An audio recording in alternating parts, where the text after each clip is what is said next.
I'm Joanne Wilson, and this is Positively Gotham Gal. Real, honest, and meaningful conversations with women entrepreneurs about their approach to life, business, and everything in between.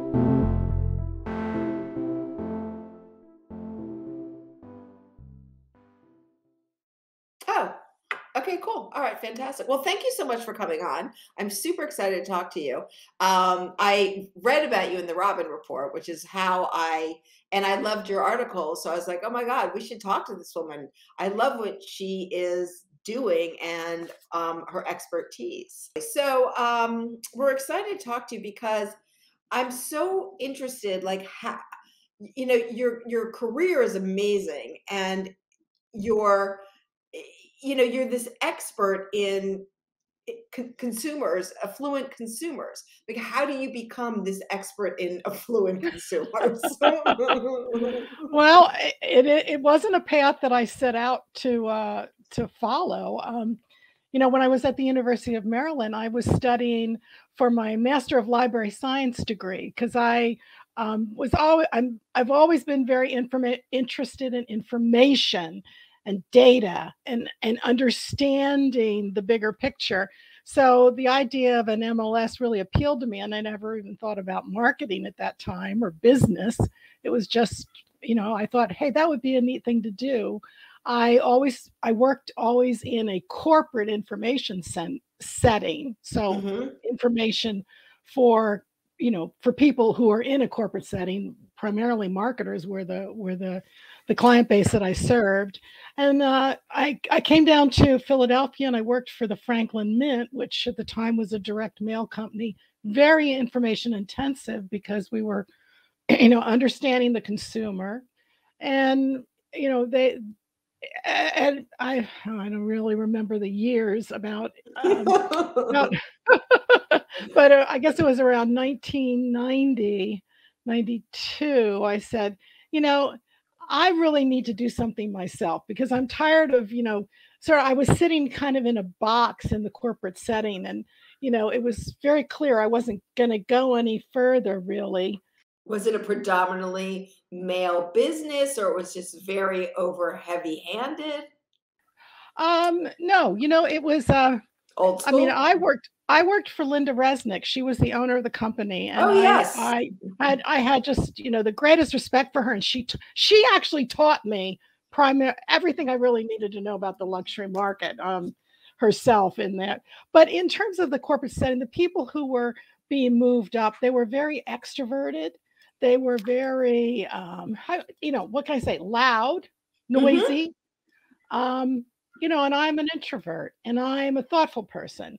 So they really valued the insights. They valued my work tremendously. I mean, I felt no problem there, but it was just, I really wanted to do, I was kind of getting bored, and that to me was the worst thing. I was getting bored with looking at the same thing, basically the same way over and over and over again, watching these little minuscule shifts. So I said, no, it's time for me to do something else. And so my husband and he set up a business. I set up a business. We moved out here to Lancaster County. I love it. We took a step back in terms of our income and in terms of our lifestyle, sold our big, well, it was a big house then to us, and built a little one in the woods. And then we set out and I started doing research, and it's funny because my business is the one that succeeded, his didn't. And so we've been working together now for, I don't know, at least the last 10, 12, maybe, 15 years together. I love it. So he reports to you? No, you know what? He manages the money, so I actually report to him. So, you wrote 9 books. Is that the first thing you did when you joined? You started on your own? No, in 1992, I started Unity Marketing. I started doing research studies, and I always was in the area, again, working from the past. I was always looking at things people buy that they don't need. And that was my first book. I guess that came out in about 2000 or so. Why people buy things they don't need. And why do people buy things they don't need? Oh, well, we can talk about that. But actually, that title came from a meeting that I was in at the Franklin Mint. One of the loud, noisy people, sort of kind of got it, because all we sold were these tchotchkes that nobody needed. And one of the loud, noisy. Did they do like coins and stuff like that? Yeah, it was a mint. They did collectible coins. They did the Civil War chess set was the big thing, and they got into dolls and all kinds of, again, stuff nobody needs. And so he stood up and asked, why? It's like, and he's an executive vice president, and he's asking, why do people buy these things that they don't need? And I thought, that's what this business we're in is all about. Don't you really think you need to understand that? So that's what I wrote my first book on. And from there, that kind of my research led me to the affluent market, because who buys the stuff that people don't need? It's people who have extra money. They have extra money, and they're the ones that are making the purchases. They're the heavy lifters in the consumer economy. So actually my research just led me to, what's become my sort of sweet spot, which is more the affluent consumer. And, I used the word luxury back, 20 years ago, and people understood it. Today, luxury has gotten blurred. I don't like to use the word. It has gotten extremely very blurred. So what is the word to be used now instead of luxury? Well, again, because I look at the consumer, I look at the affluent consumer. They're people who have more money. They may be wealthy, but really when we're talking about consumer purchases, the consumption behavior, you're talking about income, because people save their wealth. Now, if you're researching things like the housing market or the yacht business or boating and things like that, you want to focus on wealth. But when it comes to consumer goods and purchases, services, you're talking about income and higher income people.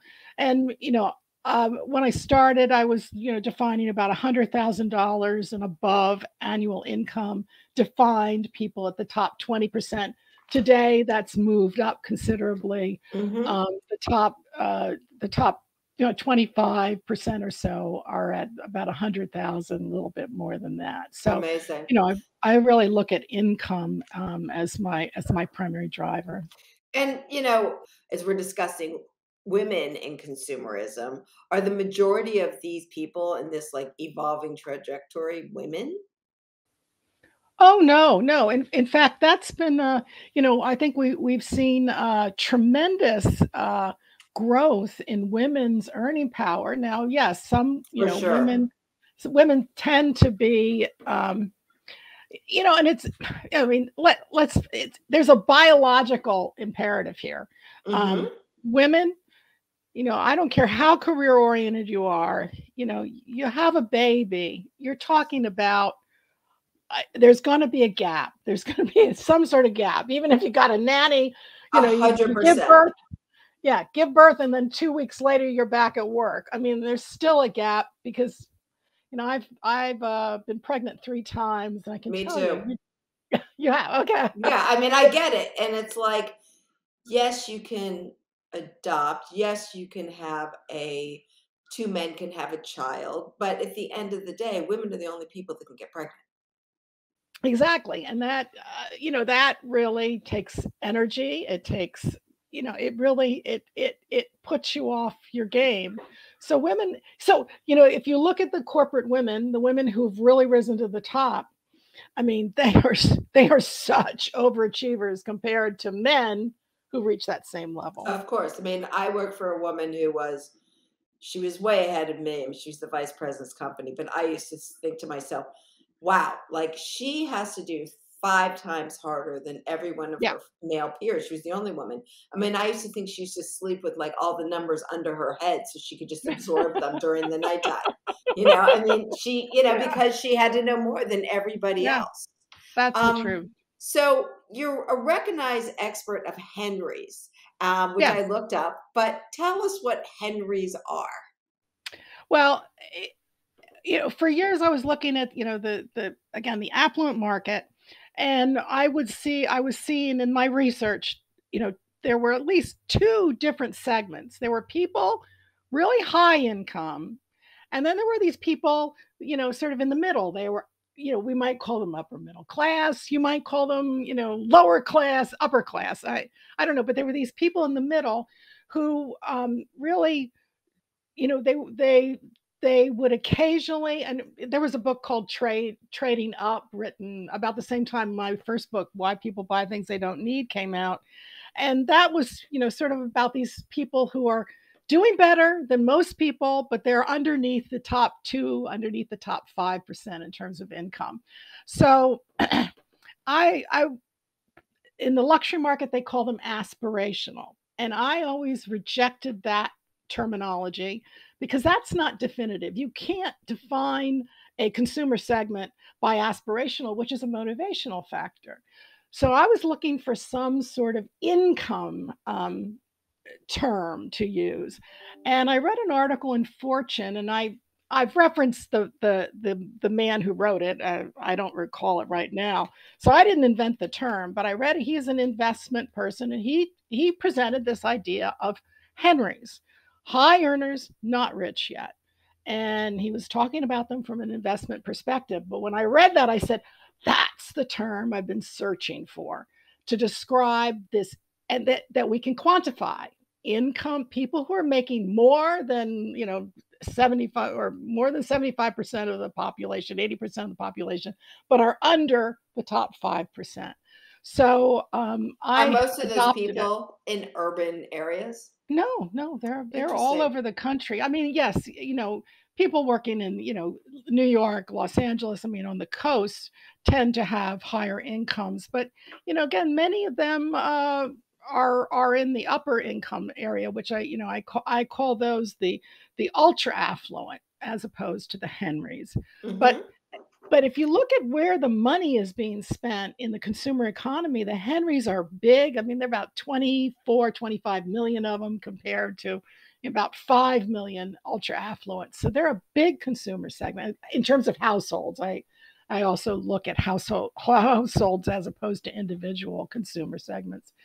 And they are big spenders. They're spending a lot more collectively than the ultra affluent. And and for marketers, they're much easier to reach. I mean, the people at the very top levels of income, they're in many ways closed off. They're very security conscious. They're very closed off, and they're protected by gatekeepers of one kind or another. And Henrys are much more, they are the mass affluent, the mass consumers of luxuries, premium products, and everything else, because they have more discretionary income. And is there a shift in what they are purchasing, particularly as we're seeing a new generation that is not so interested in purchasing things that are not good for our environment, or owning multiple things because they're constantly moving?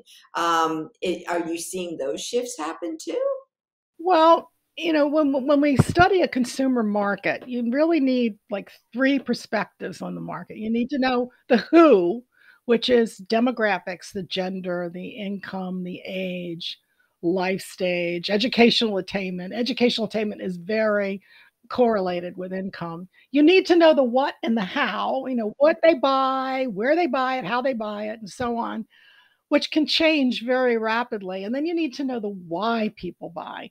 And the why is much more fixed. It carries over for a much longer period of time. You don't change your underlying psychology of a consumer that quickly. You can change what you buy and how you buy it.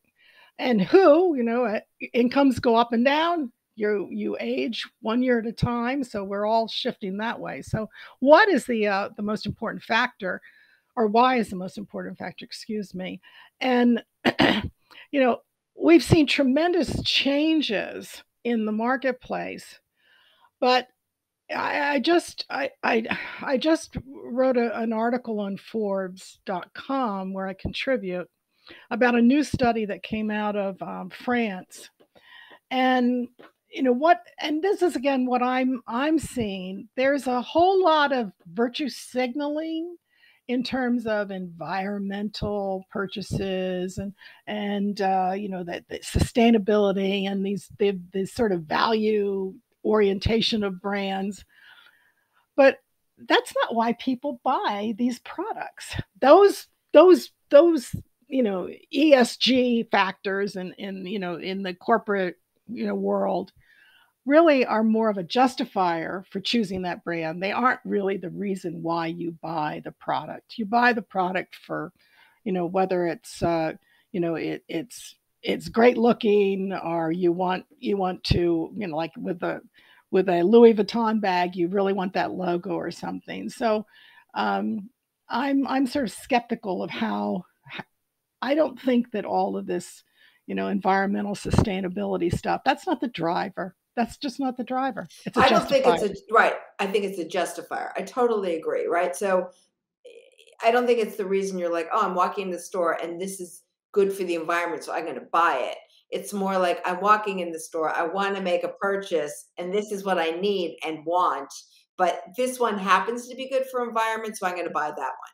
Exactly. But all this consumption, I mean, on the face of it, really undercuts that whole desire to, save the environment, because everything you buy is just adding to, this hoarding of stuff. That's why, if you think about it, the secondary market, buying, the used clothing and the used luxury goods and all of that stuff, recycling of those consumer goods, that really is the sustainable way to live. Sustainable, if that's your driver, that's the way to be a consumer. 100%. And have you seen through this pandemic a Yes. shift in females versus men's? I mean, my mom used to say when it came to buying, you can have a job and be the main purchaser. Like if you make that much money, you don't have time to go shopping, so you can only do one or the Well, I mean, she might be right. All the research has shown that women in the household, again, and again, one of the factors about affluent households is they tend to be more traditional. It tends to be a married couple, with children. That's That's true. sort of that. It's just the way it is. 100%. Yes. And women tend to make or influence the purchase of like 70 to 80% of all the spending in a household.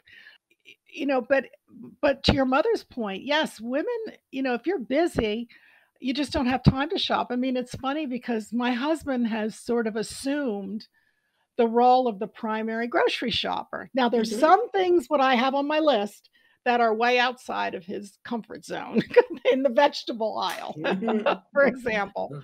But he makes 80% of the grocery store purchases because he has more time than I do. And so, time and money, it's like, time is money and so on. But that's what the growth of the internet and internet shopping makes it so much easier, so much quicker. With, what's interesting with the pandemic, people who had been hesitant to shop online were forced to That's shop correct. online. But there were, many people like me that, I've shopped online forever. It's just, I have think nothing of buying clothes online. The price of that convenience is to get two or three things, make and send them back if I don't like them, and I even pay for that. So that's Yeah, I really mean, I do the exact same thing. I'm curious what you think about as the direct to consumer world's changed, right? yes, Directly, right? yes, yes, And certainly we're reading about this next generation that actually wants to go into a store, and no one seems to have really figured out what that experience is like. And we're seeing it in little right, dribs and drabs around the world. But everyone right. is building these brands for the millennials or Generation Z. But the reality is the people that are really making the majority of the purchases, aren't they a different Yeah. generation? Mhm. Yes. Yes. Yeah, your income hits its peak between 35 and 55 years old. After 55, people start retiring and so on, and it tends to go down. So the sweet spot in terms of the consumer market is 35 to 55. And I think, a lot of people are talking about Gen Zs, and they are an influential market, but they're still primarily spending their parents' money, and that's that's not the same as somebody who's out there on their own, having to earn a living and balance all the things that they have to buy. So, there's as important as looking at Gen Zs, as important as millennials are now. I mean, they've reached 40. They are reaching now middle age, so they're not even the kids anymore. It's a Gen Z. So it's very interesting, the generational perspective. But then trailing edge millennials are still very young. Leading edge millennials are much older. So it's again, it's an interesting perspective, and it's one that we have to watch. But the luxury market is very much turning to look at the Gen Z consumers. But I'm a little leery because I think, again, mom and dad can buy the luxury brand for give the kids the money to buy the luxury brand. The kids aren't buying it necessarily themselves with money, hard earned money. And, I've watched Yeah, it with my own children. They have to kind of get out there on their own and and spend their own money. exactly. Right. Well, the 35 to 55-year-old sweet spot is interesting because when you say 40 years old is middle-aged, well, everyone, is now it's like people are living into their way in their 90s, Well, and I mean, I know I read the obits, and sometimes when I see people in their 70s, I think, oh my God, what happened, right? Because we're living longer, and you think about all these people, as you said, they start to retire in their mid yeah, yeah. 50s. Like, how is that going to affect consumerism? Well, when people retire, their spending does shift dramatically, and you know, and it changes dramatically whether they retire at 65 or 70 or so on.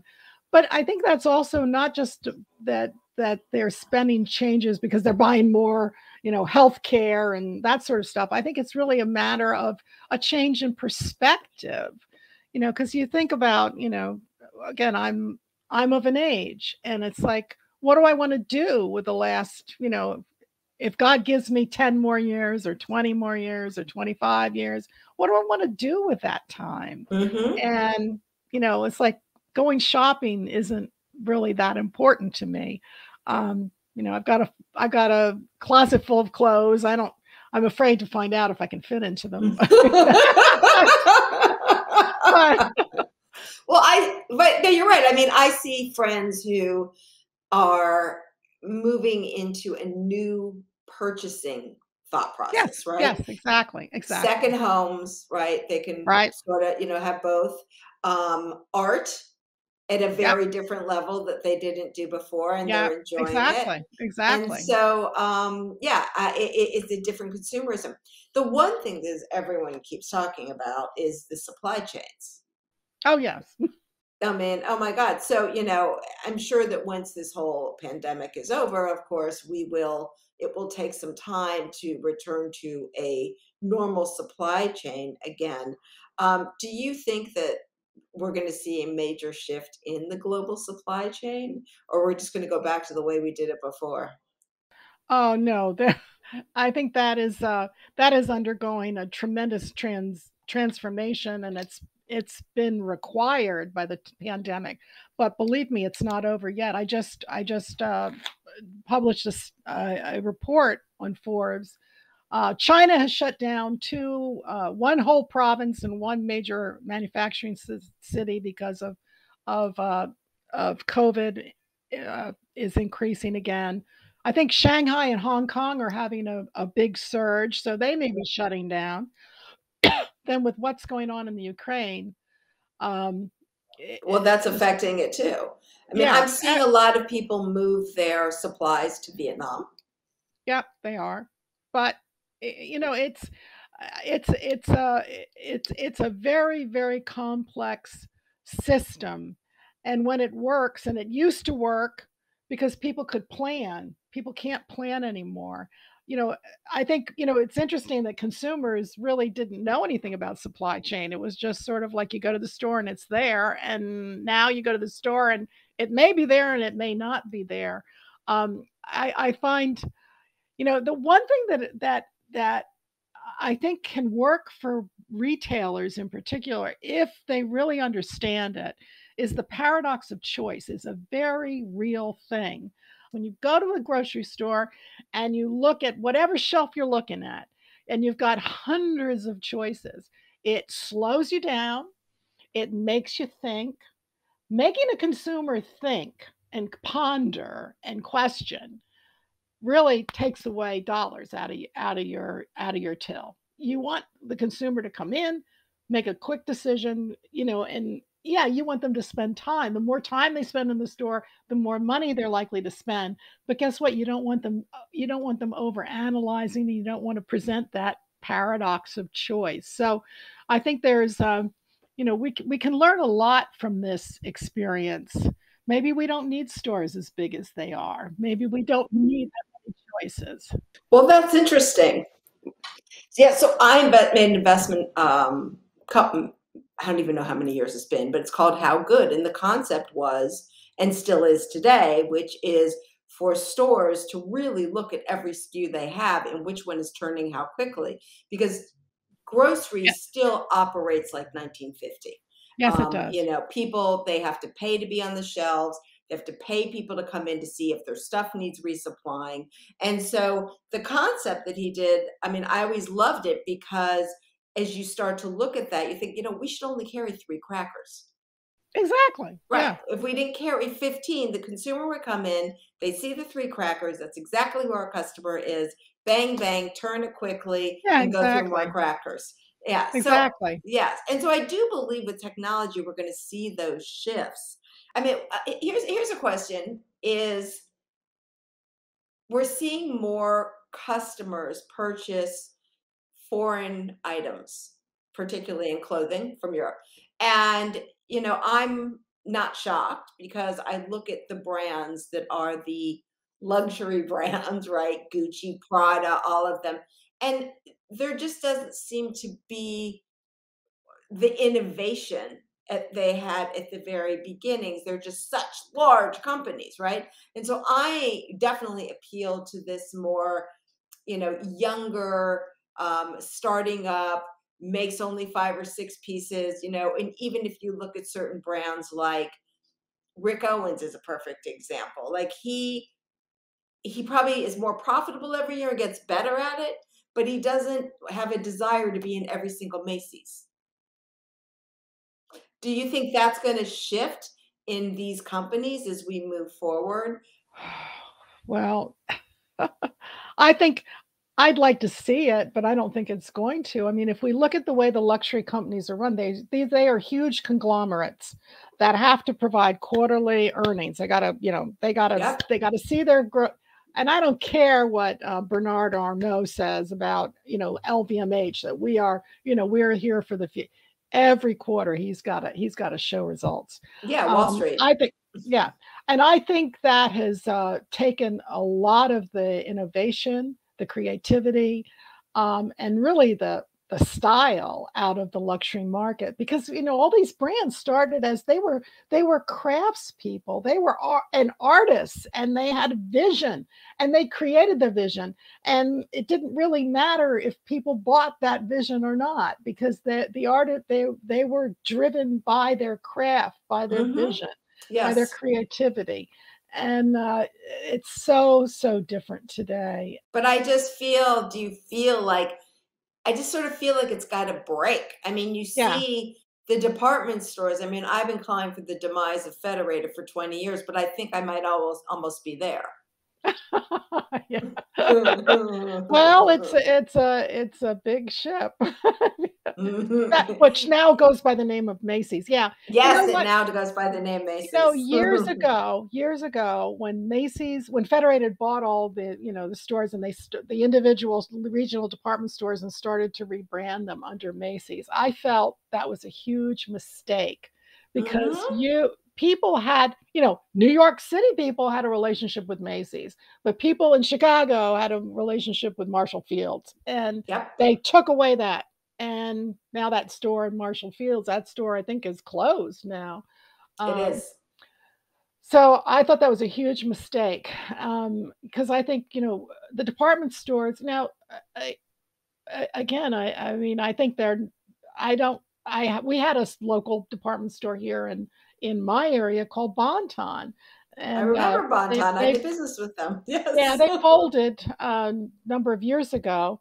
So I don't think they were doing it right. But to me, the local department, like Wanamaker's in Philadelphia, I mean, and even the Neiman Marcus down in Dallas. I mean, that's a luxury. But Robinson's in Los Angeles. Right.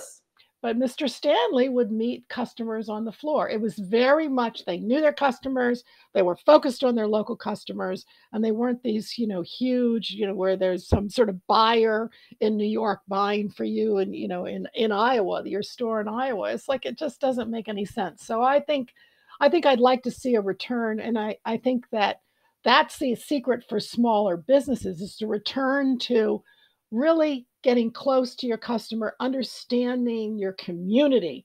And today, because of the internet, your community doesn't have to be defined, within 25 miles of your store. I mean, you can create a community online, even in a global setting. But I think it's really a matter of getting close to who your customer really is, and focusing on them and building that community. I'm hoping, and I believe, that in this post-COVID world, that we're going to see more of these community-oriented stores. I mean, I can see it now in New York on thoroughfares that used to have a variety of stores that were empty, and now what's returning is stores that are actually perfect for that particular neighborhood. Yes. But yeah, I mean, we could just go back to what Leslie Wexner did to Bendel's. I mean, what an incredible store that he turned into something that was huge, that eventually hit its peak and got destroyed. Right. And so I think it's the same thing. I think we've sort of hit, the wall. Yeah. So what in general are your just predictions for the future of the American consumer marketplace, or the future of the American consumer? Right now, I am keenly focused on the effect of inflation. And well, again, you're of a certain age. I don't know whether you remember the 70s and the gasoline. Yes, I do. Oh my God, the lines. You could only go on Wednesdays exactly. and Thursdays. Exactly, depending on the last digit of your license plate. Exactly. I was a starving grad student at the time, so that colors it. I really, really was really a shock to me, but I am very, very concerned. I think what we're seeing in the economy is the middle class has continued to be squeezed. Again, I'm not necessarily looking at middle class consumers, but I talk to people who have, making $250,000 a year. That's their household income. And what's interesting is the Census Department, the lowest number, or the highest number you can get in terms of census data, is at $250,000. So you talk to them and they say, I'm very middle class and I'm stretched to the limit. So, and I'm sure they are, if they have multiple children. Right. And their houses. Unless they live in like Iowa. I mean, truly. Yeah, exactly. So, I think that we're going to see, people talk about stagflation. I think we could see a recession, especially if this thing in Ukraine continues. I mean, I'm not an economist. But economists I've been reading all these economists say, oh, we didn't see inflation coming. It's like, you dummy. It's like, you dummy. Seriously. I mean, something was going to hit. When it goes up, goes down. We've had, way over a decade of, up, up, up, up, up. And if Yeah, you look at history, it doesn't continue exactly. that way. Nobody thought that, Russia would be interested in starting World War III either. But no, I hear you, and I think it is extremely scary, because we are going to have a massive blip in our economy, and I'm not so sure anyone knows exactly what that's going to look like. And you know what happens when these downturns happen? Again, past isn't necessarily predictive of the future. But I'm doing an article on the jewelry market right now. And I was looking at jewelry from Hmm. 2007, right before the global, the Great Recession hit in 2008 and 2009. And if you look at it, jewelry hit a real peak in 2007, and then it tanked, and it took 7 years to recover. The Wow. jewelry market itself, the 7 years to recover. It wasn't until 2014 that it recovered. And what I think we saw last year was this incredible peak. And I think it's when you hit those kind of peaks like you did last year, because of all the government stimulus money and all that other stuff, which I thought it was a ridiculous thing to do. Why are you giving people, are you giving me that money? It was like, I don't need this money. I Why are you agree. giving? It's like, if you couldn't pay your rent, then give the money to the bank Yeah, or give give it it to to the the people. the landlord, right? That made more sense to me, Yeah, right? Because I I know, I agree. know. It didn't make any sense. But everybody got all this flush with cash. They spent it as quickly as they got it. And retail sales went up like about 14% last year. I mean, that is like an incredible increase. I think that on the flip side of that is an incredible decline. I just don't, I don't know how, I don't know how much it's going to be, but I think, that was a tremendous amount of instability that is not going to, like we talked about the supply chain. I mean, these are systems, and systems, they get broken, and it takes some time for them to work themselves Yes, out. So I'm very, very cautious about what is going to happen on the flip side of this. And the pandemic clearly clearly isn't not. over yet, but the things we did to try to mitigate it didn't work. We haven't seen the end of this by any stretch of the No. imagination. And then, I look at, all the printing of money and the deficit, and I just think this is not sustainable, this system. And No. Well, also, I think that everyone is looking for change, and we're seeing change more rapidly as we grow older. We have, people that are in places of power, and that could be government or running a large business that's publicly traded, that is really disconnected from the next generation. And I yes, think that's completely. creating a lot of the issues, that they're not reacting and they're not fluid enough to see where things are really going. I mean, I used to say that in retail, Right. and I think one of the retail reasons, I said that about Federated, aka Macy's, is that once they killed their businesses in the 80s, really in the late 80s, early 90s with Campo, after that, the best and brightest didn't go to department stores. And so, you're still seeing these Right. people, I'm sure, looking at their Monday numbers and hoping the next Monday they're going to look better. Like, there is no innovation in those stores. So, Right. That's right. Well, it's really true. And what does trouble me, absolutely, is how disconnected the C-suite people, the people in the C-suites of corporations are from their customers. They just don't have a clue. And no, they and they have don't. no desire, it's like they have no desire to have a clue, Right. because they Which is why I'm hoping that the more local returns, you know. So I'm going to leave you with one of my favorite quotes, in terms of shopping. So, at Vanity Fair, in the last page of Vanity Fair, they always interview one person. And they ask him at the end, like some ridiculous question. And years ago, they interviewed Bill Blass and they said to him, "So what's your favorite purchase? What's the best thing you've ever bought?" And he said, "Well, of course, my last purchase." Yeah. Yes. Yes. So I'm not so sure that's ever going to change with consumerism. Yeah, I agree with you. But I mean, but that purchase could actually just last a lot longer. That's right. That's right. Well, I look at the happiness research. I mean, that to me is what drives everything. Everyone wants this thing called happiness. And happiness, all the happiness research proves without a doubt, happiness does not come from the things that you have, the things that you own. It comes from the things that you do. And the things you do don't have to cost a lot of money.